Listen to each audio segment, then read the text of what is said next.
자, 내란 우두머리 혐의 1심 재판에서 무기징역을 선고받은 윤 전 대통령이 SNS를 통해서 재판 결과에 대한 입장을 내놨습니다.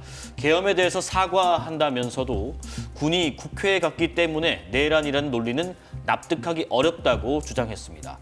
이런 가운데 민주당 정청래 대표가 조희대 대법원장을 언급하면서 윤 전 대통령의 내란 우두머리 혐의 1심 재판 결과에 대해 강하게 비판했습니다. 어떤 발언인지 들어보겠습니다. 내란 수괴 윤석열의 무기징역이 선고된 것은 사법정의의 명백한 후퇴입니다. 감경 사유는 더욱 처참합니다. 비교적 고령인 65세 대목에서 실소가 터졌습니다. 윤석열이 55세였다면 사형을 선고했다는 말입니까? 79세 고령인 한덕수 전 총리에 대한 선고에서도 내란 행위는 고령이라도 엄한 처벌을 하는 것이 타당하다며 양형의 나이를 고려하지 않았습니다. 다른 범죄 경력이 없다, 초범이라는데 내란에 재범이 있을 수 있습니까? 참으로 황당합니다. 조희대 사법부를 이대로 둘 수 없습니다. 지기현 판사, 정말 세상 물정 모르고 국민의 정서도 모르는 철딱선이 없는 그런 판결을 한 것입니다. 내란범에게는 사면을 제한하는 사면금지법도 신속하게 통과시키겠습니다. 윤 전 대통령 1심 관련해서는 언론사마다 또 제목도 달리 달렸습니다. 무기징역을 선고했다는 제목도 있고 사형을 면했다라는 설명도 있습니다. 김 의원님, 지금 지기현 재판부가 법 감정에 어긋난 판단을 했다, 이렇게 보시는지요? 일정 부분 그런 예. 경향이 있습니다. 그러니까 어제 판결을 보면서 느꼈던 점은 저희가 이제 우려했던 부분들이 있잖아요. 혹시라도 공수처의 어떤 수사권이 없다라고 판단을 한다거나 예. 검찰의 수사권 이런 문제를 들어서 공소 기각이 되면 어떡하나라는 우려가 정말 0.001% 정도는 있었던 게 모두의 우려가 있었고요. 네. 그런데 다행스러운 것은 국헌문란의 폭동이었고 내란 혐의로 인정을 한 것. 그리고 국회에 군을 보내서 폭동을 일으켰다는 예. 것, 그리고 이제 문제가 많았다는 그런 부분들, 저희가 이제 사실 헌법재판소나 그다음에 한덕수 이상민 전 장관의 재판, 그리고 체포동의안 그 영장 집행 저지했던 윤석열 피고인 본인의 어떤 1심에서 드러난 여러 가지 그 재판부의 지적들이 마찬가지로 지기현 재판부에서도 다 인정이 됐다는 그런 점에서는 참 다행이라고 생각을 했는데, 네네.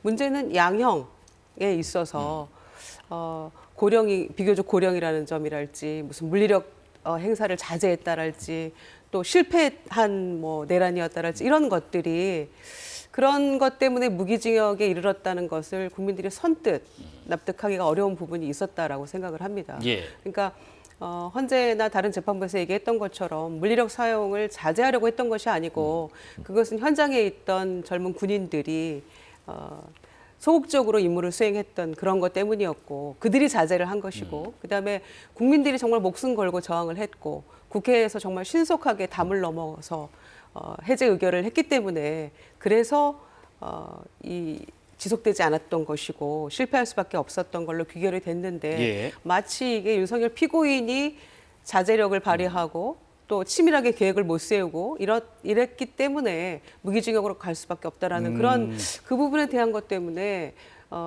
국민의 법감정으로서는 도저히 또 민심과 상식에 부합하지 않는다라는 얘기를 받을 수밖에 없다고 생각을 하고요. 네.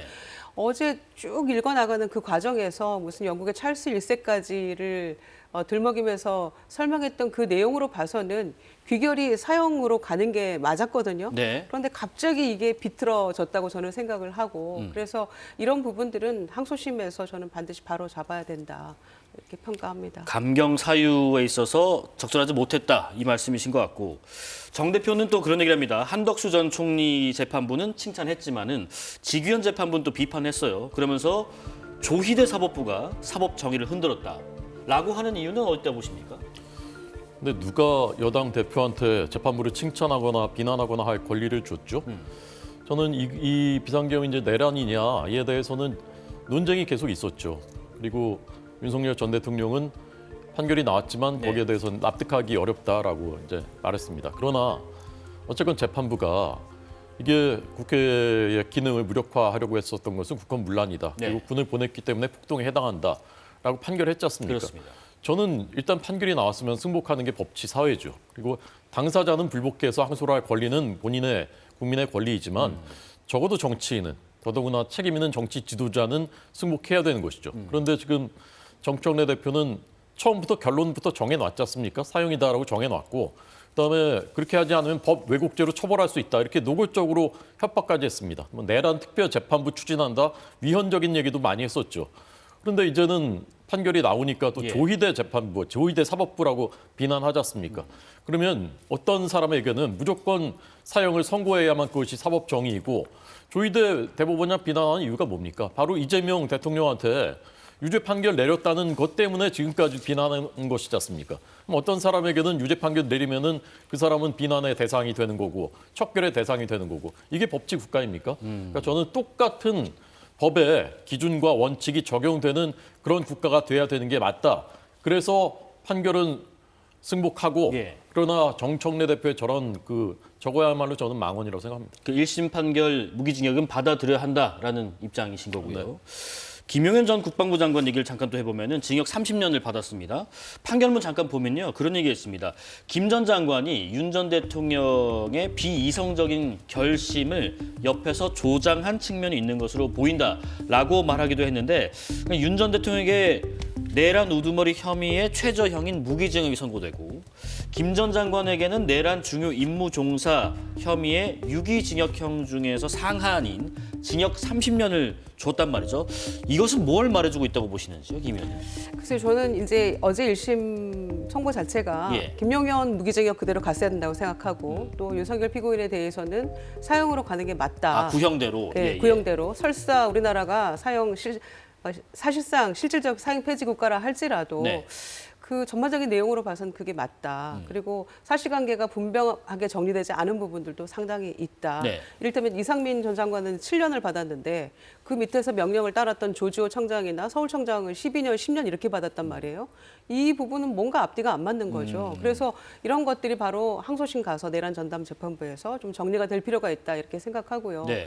그다음에 군을 동원한 그런 문제들도 이를테면 특검에서 그 계엄을 결심하고 실행에 옮기기 위한 그 준비들을 착착 진행했던 것을 2023년 10월 정도로 봤거든요. 1년 전쯤으로. 그런데 재판부는 이틀 전 12월 1일 2024년 그때 결심했다 이렇게 하고 있는 건데 그런 것들은 다분히 그 윤석열 피고인 편에서 한 거라고 생각이 들어요. 네. 그럼 그동안에 사령관들하고 술 마시면서 비상대권 운운하고 무인기 날리고 이런 것들은 어떻게 할 것인가라는 문제가 있어요. 네. 저희 생각은 그렇습니다만 그럼에도 불구하고 김용현 피고인에 대해서 유기징역 중에 최고형 30년을 어제 선고를 한 것은 그만큼 김용현 전 장관의 역할이 굉장히 중요했다는 것이죠. 그 함께 모의를 했고 그다음에 그 재판 과정에서 그 윤석열 피고인이 했던 이야기가 있잖아요. 나는 군 출동을 좀 자제하라고 했는데 김용현이 보낸 거다. 포고령도 김용현이 만든 거다. 이런 식으로 다 책임 떠넘기기를 했단 말이에요. 그러니까 단순히 지시를 받아서 이행했다라는 것 이상의 행위를 했다. 그게 이제 윤석열 피고인 입을 예. 통해서 나온 거죠. 그게 사실이건 아니건. 그래서 저희가 했던 이야기가 그러면 내란 수괴가 윤석열이 아닌 김용현이란 말인가. 예. 그런 얘기까지 했었기 때문에 그러나 사실상 알고 보니 지하 벙커에 가서는 그러니까 내가 1000명 보내라고 했잖아. 이랬던 윤석열 피고인의 그 지시가 있다는 거를 네. 저희가 다 그 진술로서 알게 됐잖아요. 그렇기 때문에 김용현의 역할은 굉장히 중요했다. 그리고 45년 전 그 군부 내란 그 범죄에서 저희가 교훈을 얻어야 되는데 이런 불행한 일이 또다시 발생했다는 점에서 예. 저는 직위원 재판부로서는 유기징역 중에 최고형인 그 30년을 부과함으로써 이 사건의 엄중함 그리고 김용현 전 장관이 정말 하지 말았어야 될 그런 행위를 했다는 점에 대해서 나름대로 단죄를 한 것이다. 네. 그렇게 평가합니다. 앞서 그 소개 잠깐 해드렸던 윤 전 대통령의 SNS 입장 잠깐 좀 보겠습니다. 계엄에 대한 입장은 일단 기존과 크게 다르지 않았고요. 장기 집권을 위해 계엄을 선포했다는 특검 주장이 받아들여지지 않은 부분에 대해서는 재판부가 진정성을 인정했다라고 주장을 하면서 군이 국회에 갔기 때문에 내란이란 논리는 납득하기 어렵다. 지금 윤 전 대통령은 이 내란죄 적용에 대해서 어떻게 이해하고 있는 것으로 지금 짐작이 되세요? 그러니까 여전히 예. 본인 주장대로 2시간짜리 경고형 계엄이었다. 그리고 계몽령이었다. 그리고 누구 다치거나 죽은 사람 없지 않느냐. 네. 그 틀에서 벗어나지 않는 얘기를 하고 있다고 생각합니다. 그리고 정말 저희가 터무니없는 이야기라고 했던 것 중에 하나가 질서를 유지하기 위해서 군대를 보낸 거다라고 얘기를 했잖아요. 그런데 계엄군이 국회에 진입함으로 인해서 정말 큰 혼란과 공포와 불안감이 조성이 됐던 것이고 네. 한마디로 아수라장이 됐던 거잖아요.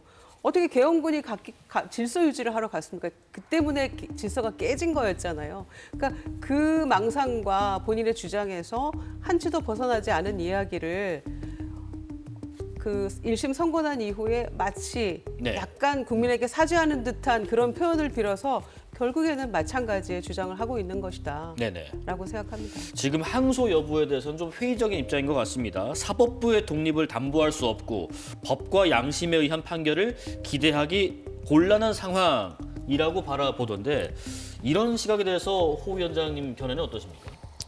근데 이제 그 뒷부분에 그렇다고 이제 항소를 포기한다는 뜻은 아니다라는 이제 그 입장을 밝혔습니다. 네. 그러니까 항소를 할지 안 할지는 아직 이제 알 수가 없는 것이고 어쨌건 그 본인이 판결에 대해서 납득하지 못하고 항소하겠다라고 하는 것은 개인으로서는 국민으로서 이제 권리입니다. 그러나 이제 전 앞서도 말씀드렸듯이 네. 저희 당이라든가 또는 이제 정치인들은 어쨌건 판결이 나왔으면 승복해야 된다라고 저는 이제 생각하고 네. 이후에 항소를 할지 모르겠지만 이제 항소를 하게 되면 내란 그 전담 재판부로 가게 될 텐데 그 법에 대해서 아마 그 위헌 법률 심판 제청을 하게 아마 이제 할 것으로 보이고요. 그렇게 되면 이제 시간이 좀 더 걸리고 2심 판결이 이 지방선거 전에 나오기 어려울 수도 있는 그런 상황이 아닌가 그렇게 생각합니다. 네. 자, 이재명 대통령은 오늘 육해공군 사관학교 첫 통합 임관식에 참석을 했습니다.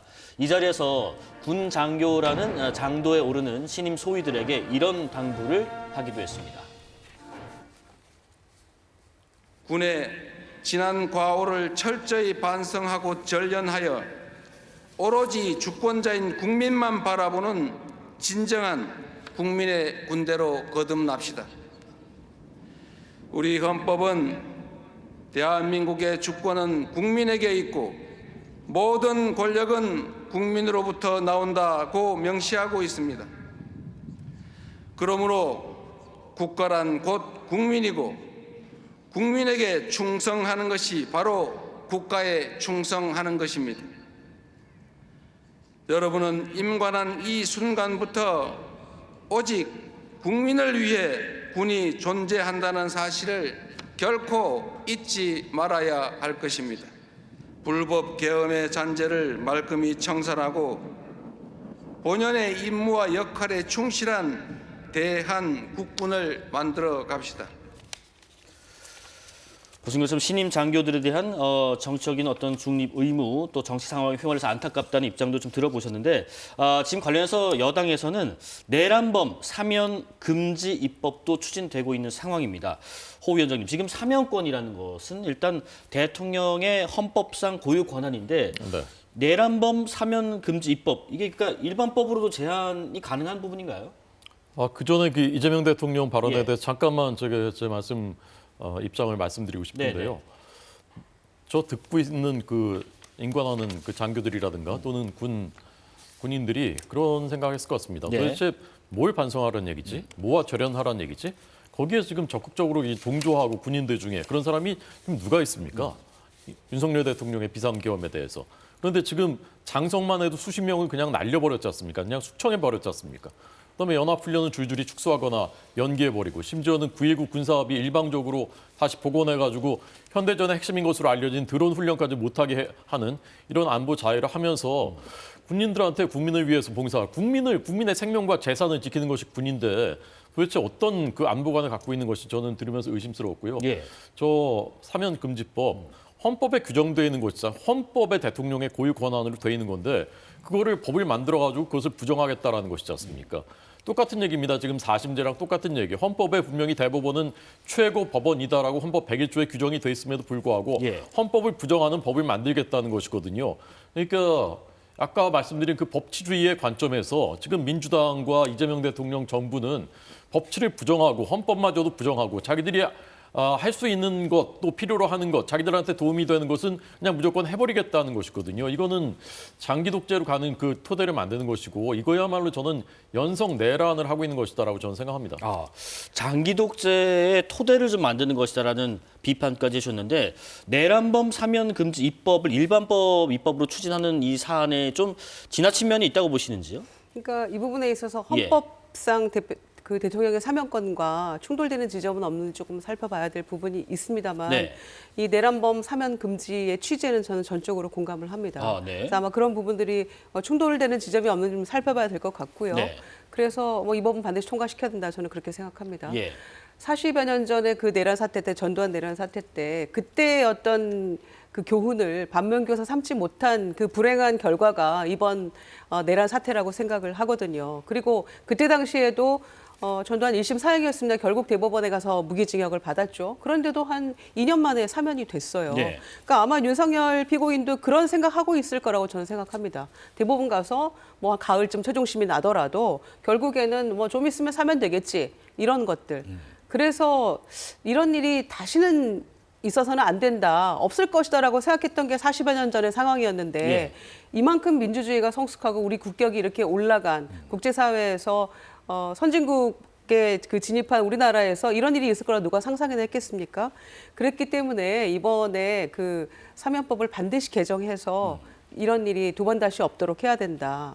뭐 금방 사면 될 텐데 금방 나갈 텐데 이런 그 헛된 꿈을 꾸지 않는 그런 것은 반드시 만들어야 한다고 생각하고요. 네네. 아까 우리 군의 지난 가오 반성할 부분이 너무 많죠. 그 많은 사령관들이 왜 파면됐습니까? 별들이 왜 수십 개가 떨어졌습니까? 대통령의 이 얼토당토 않은 이 비상계엄에 동조하면서 그들이 바로 국회에 진입했기 때문에 이게 네. 내란 행위로 국헌문란의 폭동으로 인정을 받았고 내란 행위로 규정한 거 아닙니까? 소위 직위원 재판부에서도 그렇게 결정을 내린 거 아닙니까? 그런데 군의 지난 가오를 물론 이 그 신임 인간하는 이 삼군 사관학교 학생들이야 이 계엄 비상계엄 사건이나 내란 행위와 무슨 관계가 있겠습니까? 그러나 그 자리에 가서 대통령이 반드시 해야 될 일이라고 생각합니다. 그럼으로써 앞으로 예. 뭐 장성으로 성장해 나갈 그 임관하는 학생들이 다시는 이런 일이 없어야겠구나. 우리가 정말 중립을 지키고 헌법과 오직 국민을 위해서만 일을 해야 되겠구나. 라는 생각을 하게 만드는 게 전 대통령의 책무라고 생각합니다. 네, 그 알겠습니다. 계엄에 직접적으로 관련됐거나 적극적으로 동조한 사람들은 다 지금 재판받고 있지 않습니까? 그런 사람들을 징계한 것을 누가 뭐라고 하겠습니까? 그런데 뭔지도 모르고 그냥 단순히 거기 갔었던 명령을 받고 갔었던 사람들, 심지어는 무슨 관련성이 있는지 모르는 사람들까지 장성을 수십 명을 날렸습니다. 그 한 사람 양성하려면 국가가 수십억 원을 들여서 양성하는 것이고요. 그 사람들이 다 우리 국가 안보의 간성들입니다. 그런데 그걸 그렇게 하는 것을 저는 비판하는 것이고요. 이런 그 위헌적인 사면금지법을 기어이 만들겠다면 위안부 할머니들까지 등친 윤미향 같은 사람들, 그다음에 입시비리 저지른 조국 전 장관 같은 사람들, 그런 사람들 사면 금지하는 것도 같이 넣었으면 좋겠습니다. 그 사면해줘가지고 지금 여당이 얼마나 시끄럽습니까? 합당하자고.